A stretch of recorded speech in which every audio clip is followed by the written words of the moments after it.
오늘 본문의 말씀은 모세가 이스라엘 백성들을 만나는 장면의 내용이 기록이 되어 있습니다. 그야말로 역사적인 순간이지요.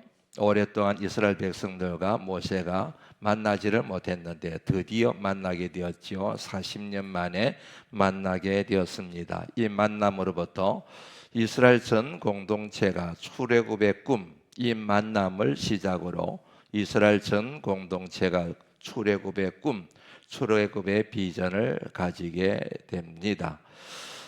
이 같은 만남, 이스라엘 백성들과 모세와의 만남에 브릿지 역할, 가교 역할을 한 사람이 있어요. 모세가 둘룩 나타난 게 아닙니다. 그리고 이스라엘 백성들이 모세를 초청한 게 아닙니다.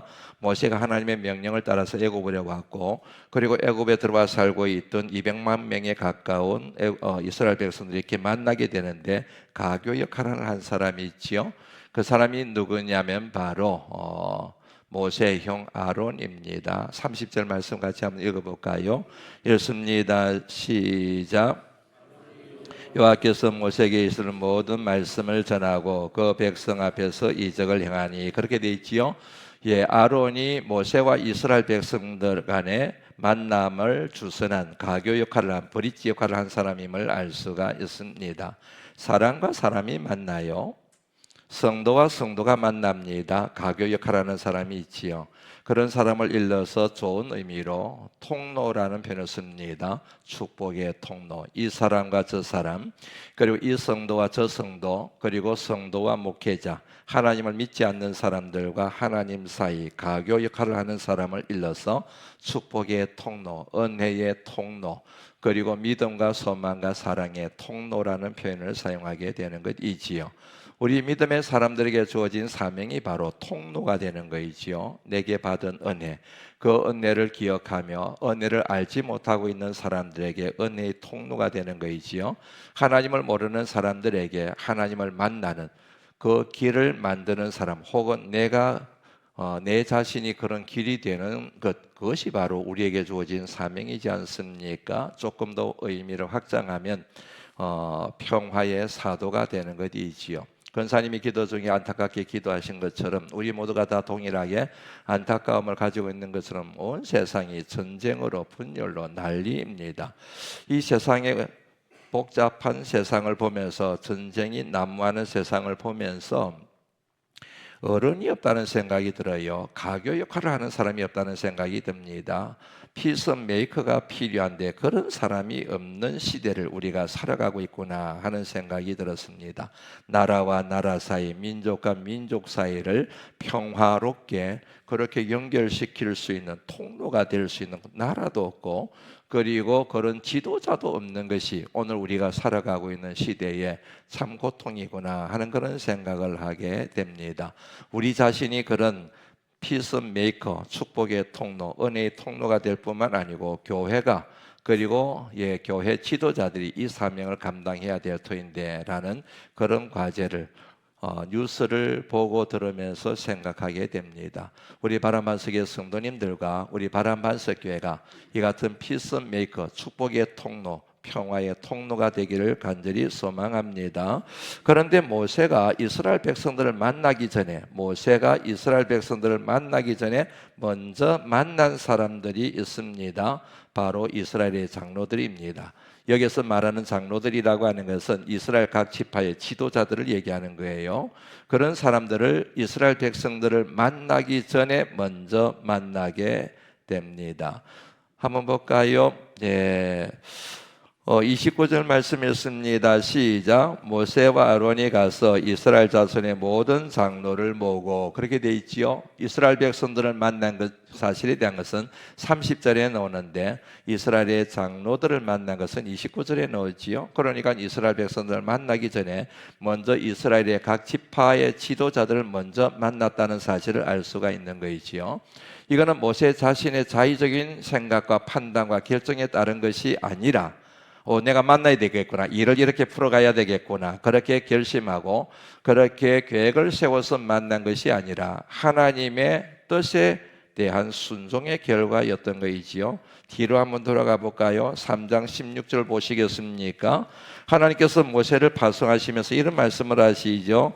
3장 16절입니다. 읽습니다. 시작. 너는 가서 이스라엘의 장로들을 모으고 그들에게 이르기를 여호와 너희 하나님 곧 아브라함과 이삭과 야곱의 하나님이 내게 나타나 이르시되 내가 너희를 돌봐 너희가 애굽에서 당한 일을 확실히 보았노라. 누구를 먼저 만나라고 하나님이 명령하셨습니까? 이스라엘의 장로들을 먼저 만나라. 먼저 이스라엘 백성들을 만나지 말고 백성들 속으로 먼저 뛰쳐 들어가지 말고 먼저 이스라엘의 지도자들을 만나라, 이런 의미이지요. 18절 말씀 읽어보실까요? 3장 18절이었습니다. 시작.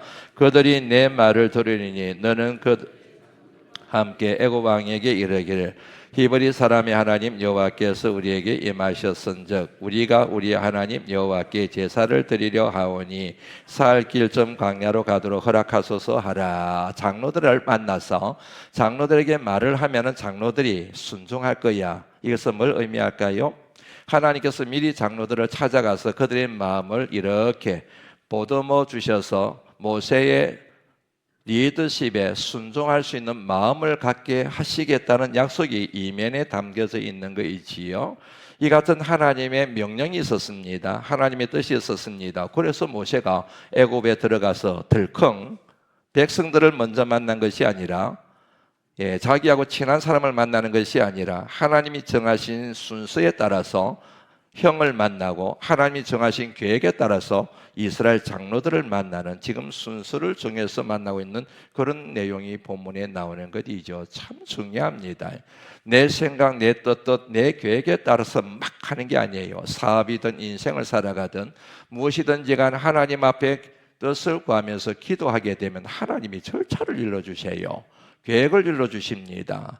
하나님이 일러주시는 절차에 따라서 내가 가면 더디 가더라도 확실하게 그 길을 성공적으로 이끌 수가 있는데 막 마음이 급하다고 막 여기에다가 찝쩍거리고 이 사람 만나고 저 사람 만나고 이리 해봤다가 저리 해봤다 그러니까 시행착오를 겪게 되고 시간도 낭비하게 되고 인생도 허비하게 되고 물질도 낭비하게 되는 거이지요.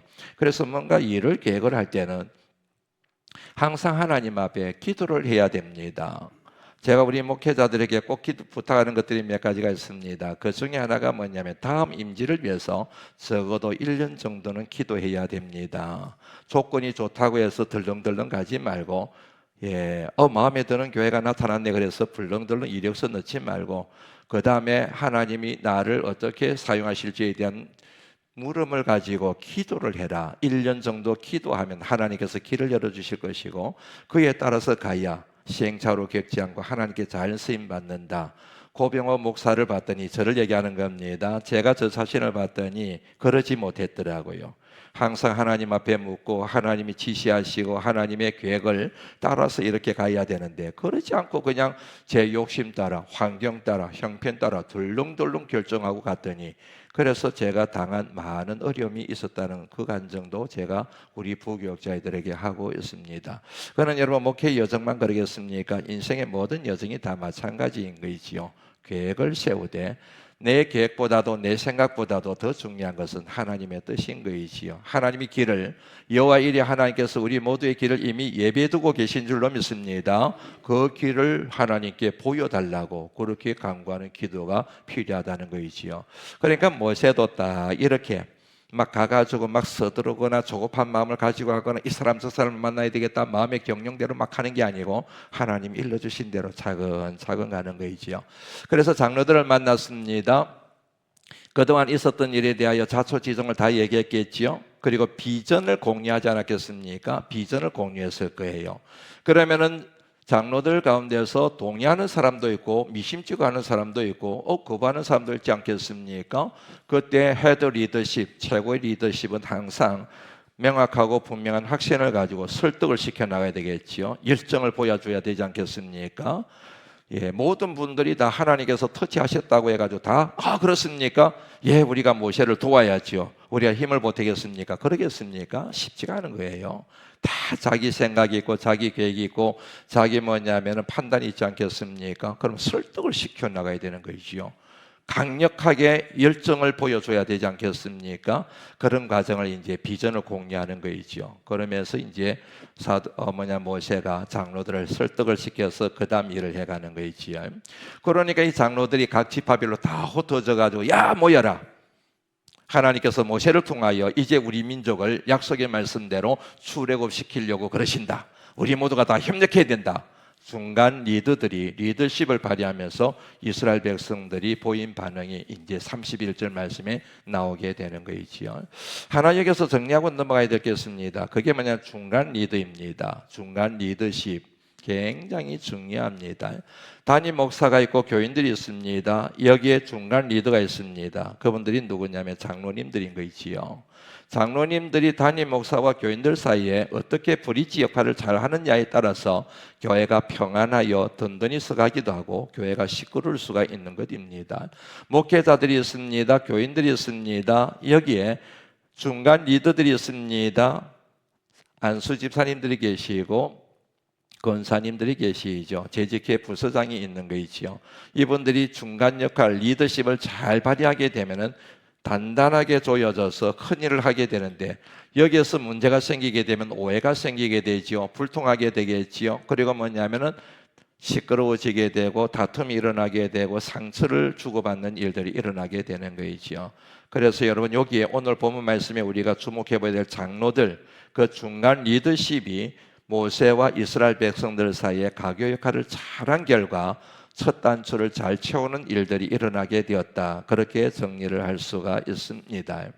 다시 말씀드리거니와 중간 리더십이 어떻게 그 리더십을 발휘하느냐에 따라서 그 공동체가 평안하게 든든히 서가기도 하고 시끄럽게 될 수도 있다는 거이지요.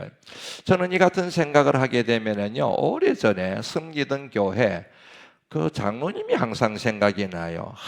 그 장로님은 벌써 수십 년이 지났죠. 그런데도 잊혀지지가 않아요. 그 말씀하시던 모습, 인자한 표정, 그리고 걷는 모습, 예배드리던 모습 잊혀지지가 않습니다. 벌써 한 3, 40년 돼가죠. 그래도 그 장로님이 그래서 그분이 제 마음속에 표상이 돼버렸어요. 장로님이면 이래야 되는데, 안수 집사님이면 저 정도 돼야 되는데, 이런 뭐냐면은 모델이 돼버린 거예요.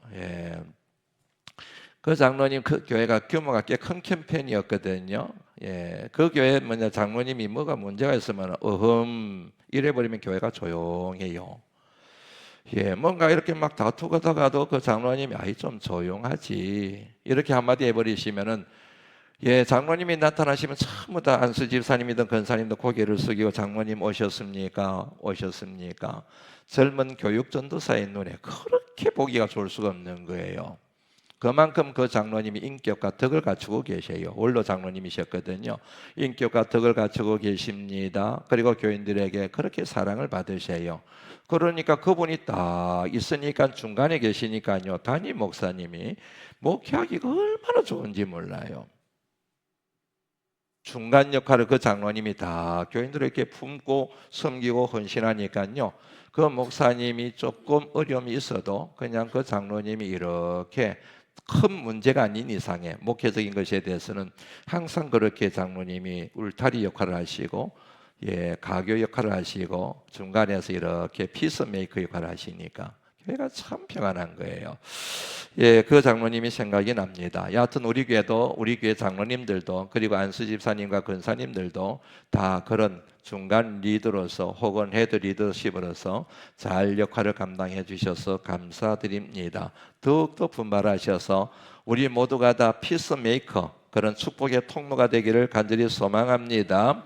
그래서 이스라엘 백성들 가교할 장로님들이 했습니다. 그래가지고 만났어요. 그래서 이제 모세가 막 얘기를 했지요. 모세의 말에 대한 이스라엘 백성들의 반응을 통해서 이스라엘의 장로들이 가교 역할을 잘했네, 이런 느낌이 듭니다. 첫 번째, 세 가지 반응이 나오는데요. 하나는 믿어요. 31절 말씀 보시겠습니까? 그런 내용이 나오지요. 백성이 믿으며라는 표현이 나오지요. 언제 봤다고 믿어요? 그렇지 않습니까? 언제 봤는데요? 40년 전에 바로의 궁전에 살고 있던 모세, 살인을 하여 광야로 도망가서 지내다가 뜬금없이 나타나가지고 내가 너희들을, 여러분들을 인도하는 지도자로 하나님이 세우셨습니다, 그렇게 말하는데, 뜬금없이 나타나서 그렇게 말하는데 여러분들 같으면 믿으시겠습니까? 뭘 믿겠어요? 그런데 놀랍게도 이스라엘 백성들이 믿어요. 재미있는 것은요, 백성이 믿으며 그렇게 돼 있지요. 믿음의 대상이 언급이 없습니다. 누구를 믿는지, 무엇을 믿는지에 대한 얘기가 없어요. 그냥 백성이 믿으며 이렇게 되어져 있습니다. 그래도 이 말씀을 읽는 독자들은 이스라엘 백성들이 무엇을 믿는지, 누구를 믿는지 다 알 수가 있다, 그렇게 전제하고 믿음의 대상을 생략을 했다, 그렇게 정리를 해도 될 것 같습니다. 백성들이 뭘 믿을까요? 누굴 믿을까요? 맞지요? 하나님을 믿는 겁니다. 그리고 모세를 믿는 것입니다. 그리고 하나님의 약속을 믿는 것입니다. 이 같은 믿음이 이스라엘 백성들에게 있었음을 알 수가 있지요. 그 다음에 두 번째 반응은요, 듣습니다. 31절 다시 한번 읽어볼까요? 읽습니다. 시작. 백성이 믿으며 여호와께서 이스라엘 자손을 찾으시고 그들의 고난을 살피시담을 뭐해요? 듣습니다. 여기서 듣는 것은 근성으로 듣는 것이 아니라 자세하게 듣는 것을 얘기하는 것입니다. 다시 말씀드립니다. 자세하게 듣습니다. 더 정확하게 말씀드리면 믿음을 가지고 듣습니다. 그냥 듣는 것이 아닙니다. 의심하며 의혹하며 질문을 가지고 듣는 게 아닙니다. 그대로 믿음을 가지고 그대로 받아들입니다. 믿음으로 듣습니다. 이 표현 절대로 잊어버리시면 안 됩니다. 믿음으로 들어야 됩니다. 믿음과 들음은 굉장히 깊은 상관관계가 있다는 걸 알고 계시지요? 믿으면 들립니다. 잘 들립니다. 믿음을 가진 사람이 말씀을 듣는 것과 믿음 없이 말씀을 듣는 사람 사이에는 천지 차이입니다. 믿음을 가지고 듣는 사람은 그 선포되는 말씀이 다 은혜가 돼요. 아멘이 나옵니다. 하나님 맞습니다, 맞습니다, 맞습니다, 아멘입니다, 그렇게 되는 거예요. 그런데 믿음이 부족하거나 믿음이 희미하거나 믿음이 없는 사람들은 들리는 것마다 거부 반응이 생겨요. 자꾸 그 말씀에 대하여 저항하는 마음이 생겨요. 목사님이 뭘 경험해보기나 해서 내가 알고 있는 것하고 전혀 다른데 막 그러면서 계속 막 말씀이 들어오면서 그 심령에 생기가 돋아나야 되는데 막 마음이 복잡하고 힘들고, 그야말로 뭐냐면 말씀이 들어옴으로 해서 내 마음의 집이 막 복잡하게 되는 거이지요.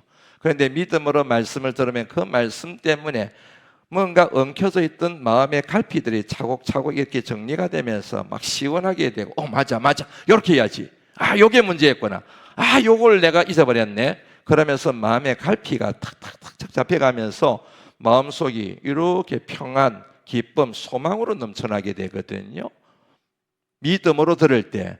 그런데 믿음 없이 억지로 앉아 들어있으면 시간 언제가, 왜 오늘은 설교가 길어, 왜 오늘은 설교가 어려워, 막 별의별 불평불만이 다 나오게 되는 거이지요.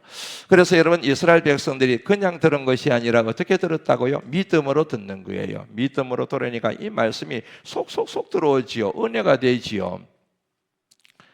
그래서 이런 말씀이 나오지 않습니까? 믿음은 들음에서 나며 들음은 그리스도의 말씀으로 말미암았느니라. 믿음으로 들을 때 그 말씀이 은혜가 됩니다. 들을 때 믿음이 더 살아나게 되고 믿음이 더욱더 강화되는 역사가 일어나게 될 줄로 믿습니다. 그래서 여러분, 믿음을 가지고 항상 말씀을 들으시기를 주의 이름으로 권면합니다. 이처럼 믿음으로 말씀을 믿음으로 들으니 자연스럽게 무릎이 팍 꿇어지게 되겠지요. 한번 읽어보실까요? 31절 말씀 다시 읽습니다. 시작. 백성이 믿으며 여호와께서 이스라엘 자손을 찾으시고 그들의 고난을 살피셨다함을 듣고 머리 숙여 경배하였더라. 그랬죠? 듣고 믿음으로 들으니 그 말씀이 은혜가 되고 그 말씀이 소망이 생기니까 자연스럽게 어떻게 나옵니까? 고개가 숙여지는 거지요. 몸의 자세를 팍 낮춘다는 거이지요. 하나님 앞에 겸손하게 되는 거이지요. 그 결과 경배가 되는 겁니다. 믿음으로 들을 때 이 같은 역사, 이 같은 태도 선택이 나오게 된다는 것이지요. 완전한 하나님에 대한 하나님의 뜻에 대한 순복을 뜻하는 표현이 바로 머리 숙여 경배하였더라. 이제 만반의 준비가 된 겁니다. 이 준비가 딱 끝나고 나서 이제 그 다음에 어디 갈까요? 바로 앞에 딱 가는 거예요. 먼저 바로를 찾아간 게 아닙니다. 먼저 이스라엘 백성들의 마음을, 비전을 함께 공유한 겁니다. 그러고 난 뒤에 이제 바로 앞에 간 거예요. 이 성경을 자세하게 안 보면은 모세가 광야에서 돌아오자마자 바로를 바로 찾아간 것처럼 그렇게 전부 다들 인식하고 있는데 아닙니다. 중간 과정이 있는 거예요. 이 중간 과정이 너무너무 중요한 거지요. 그래서 이제 5장으로 넘어가면은 이제 모세가 아론과 함께 바로를 찾아가는 내용이 이제 나오게 되는 것입니다. 그런데 여러분, 오늘 이 말씀에서 우리가 좀 주목해 봐야 될 것 중에 하나가 뭐냐면은 이스라엘 백성들이 모세의 말을 믿음으로 듣고 그리고 겸손히 하나님 앞에 마음의 무릎을 꿇고 몸의 무릎을 꿇고 경배를 드렸던 중요한 요인 중에 하나가 나와요. 한번 읽어볼까요? 30절 말씀 다시 한번 읽어봅니다. 읽습니다. 시작. 아론이 여호와께서 모세에게 이르신 모든 말씀을 전하고 그 백성 앞에서 무엇을 행하니? 이적을 행하였어요. 이적을 본 거예요.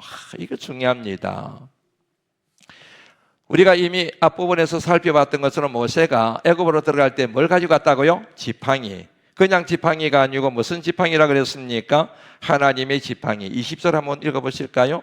4장 20절 읽습니다. 시작.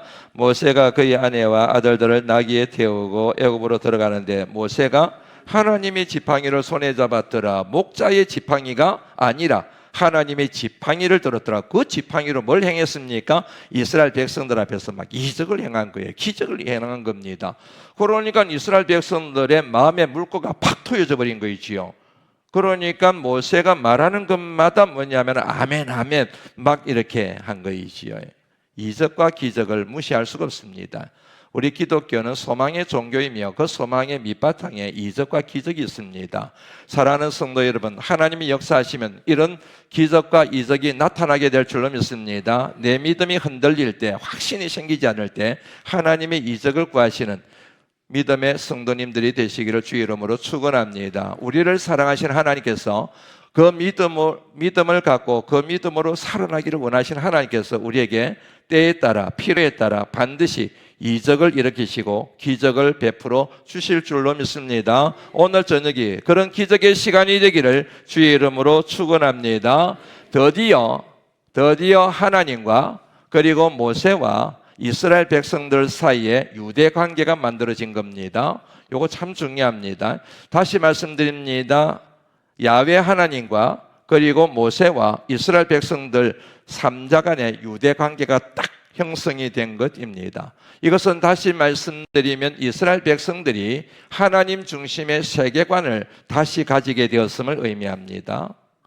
다시 말씀드립니다. 오늘 이 본문의 말씀이 굉장히 중요한 이유가 바로 이겁니다. 출애굽하기 전에 하나님과 하나님이 세우신 지도자인 모세와 그리고 하나님의 축복의 대상이요 선민인 이스라엘 백성들 3자 사이에 유대 관계가 형성되었는데 핵심이 뭐냐면 이스라엘 백성들이 하나님 중심의 세계관을 그동안 잃어버렸는데 이 뭐냐면 모세와의 만남을 통하여 하나님 중심의 세계관이 다시 회복이 된 것입니다. 이것은 다시 말씀드리면 하나님의 일은 개인을 통해서 성취되는 것이 아니라 공동체의 질서를 통하여, 다시 말씀드립니다. 하나님의 일은 한 개인을 통하여 이루어지는 것이 아니라 공동체의 질서를 통해서 이루어져야 함을 이스라엘 백성들에게 지금 교훈하고 계시는 것입니다. 다시 말씀드리면 하나님은 하나님의 거룩한 사역을, 하나님의 거룩한 일들을 이루시기 위하여 지도자를 세우시는데 모세처럼, 그런데 그 모세 한 사람을 통하여 하나님 일하시는 것이 아니라 그 모세에게 주신 그 사명을 모세를 중심으로 하여 세워진 공동체를 통하여 하나님이 일하신다고 하는 것입니다. 그러므로 신앙 공동체인 교회는 언제나 개인 위에 서는 것이 아니고 공동체적 믿음 위에 세워져야 그 교회가 음부의 권세가 이기지 못하는 강한 교회가 될 수가 있습니다.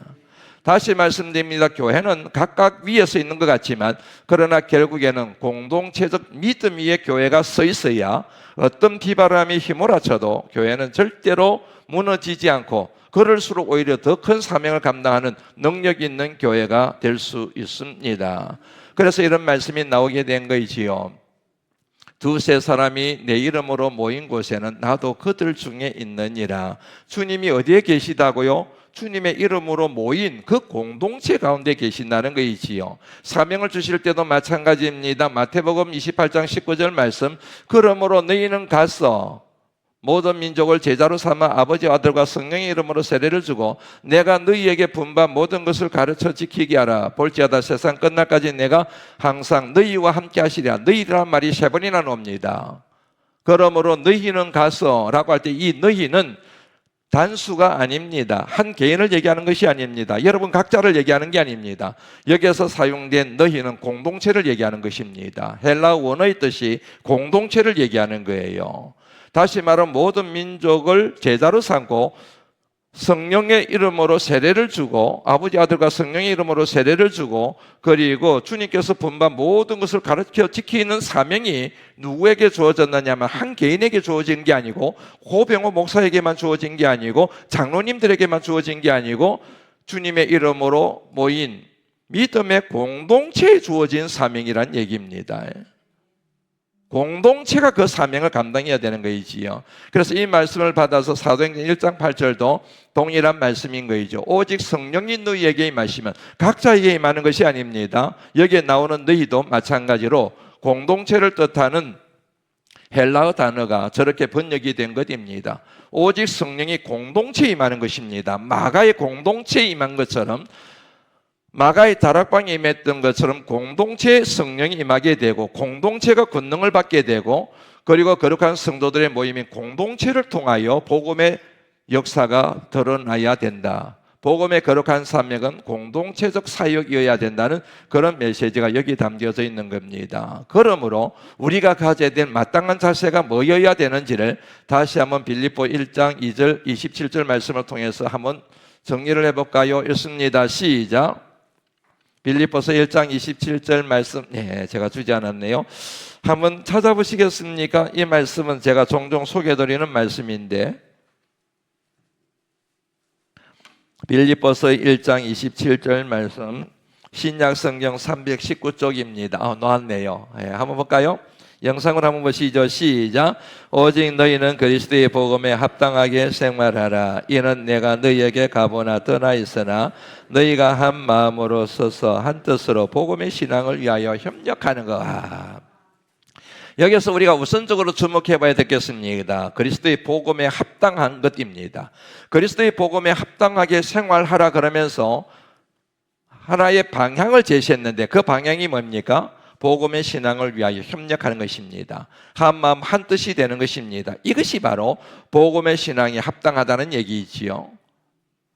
아무리 내가 복음적으로 살고 신앙생활 내가 열심히 한다 하더라도 복음의 신앙을 위하여 한 마음이 되지 않습니다.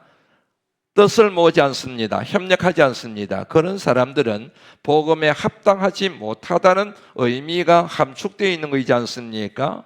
하나님의 관심은 우리 교회의 주인이 되시는 하나님의 관심은 이 공동체가 하나님이 주인 되시는 주께서 피로 값주고 세우신 신앙 공동체인 교회가 복음의 신앙을 위하여 하나가 되느냐 하나가 되지 않느냐, 협력하느냐 협력하지 않느냐, 담임 목사를 비롯하여 모든 성도들이 권사님이 기도 중에 말씀하신 것처럼 태중에 있는 생명으로부터 연세 드신 분들이 이르기까지 바람반석교회라고 하는 울타리에 있는 모든 성도들이 복음의 신앙을 위하여 마음이 하나 되느냐 뜻이 하나 되느냐 협력하느냐 아니냐, 그거를 우리 교회의 주인이 되시는 하나님이 눈여겨보신다는 사실을, 그리하여 바람반석교회는 내가 보기에 복음에 합당한 교회구나, 그런 칭찬을 받는 여부가 여기에 달려있다는 사실을 알 수가 있는 것이지요. 오늘 본문 말씀을 통하여 우리가 쭉 살펴보았던 맥락의 주제는 간단합니다. 하나가 되어야 됩니다. 지난주에 우리 은퇴식이 있었습니다. 그리고 취임 및 임직식이 있었습니다. 명예권사님 추대식이 있었습니다. 이런 임직자로 세움을 받았습니다. 취임을 하게 됐습니다. 그분들의 권위를 인정하고 그리고 그분들의 역할을 지지하고 응원하여 우리 바람반석교회가 한문 공동체를 이루는 것, 이것이 우리에게 얼마나 중요한 과제인지를 오늘 말씀을 통하여 또다시 한번 확인하게 되는 것이지요.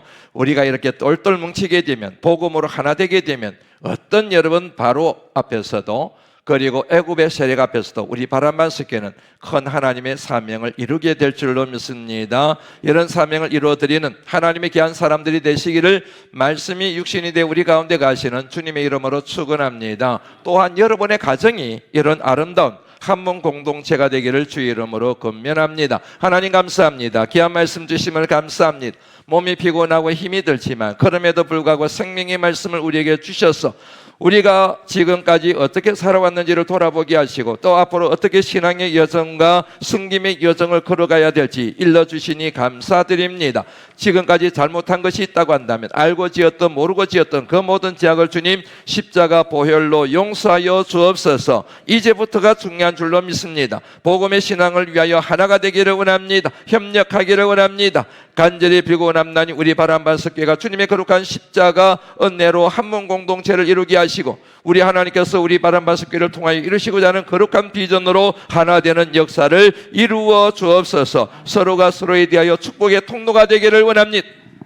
서로가 서로에 대하여 은총의 통로가 되기를 원합니다. 하나님, 우리 바람반석교회 모든 성도님들이 서로가 축복의 통로가 되고 평화의 사도가 되면 우리 바람반석교회가 이 지역사회 하나님 정말로 축복의 통로가 되며 더 나아가 열방의 축복의 통로로 쓰임받게 될 줄로 믿습니다. 그 같은 아름다운 일들을 일으켜 이 세상에서 하나님을 영화롭게 하는 우리 바람반석교회 모든 성도님들이 다 되게 역사하여 주옵소서. 예수님 걸어가신 이름으로 간절히 축복하며 기도드리옵나이다. 아멘.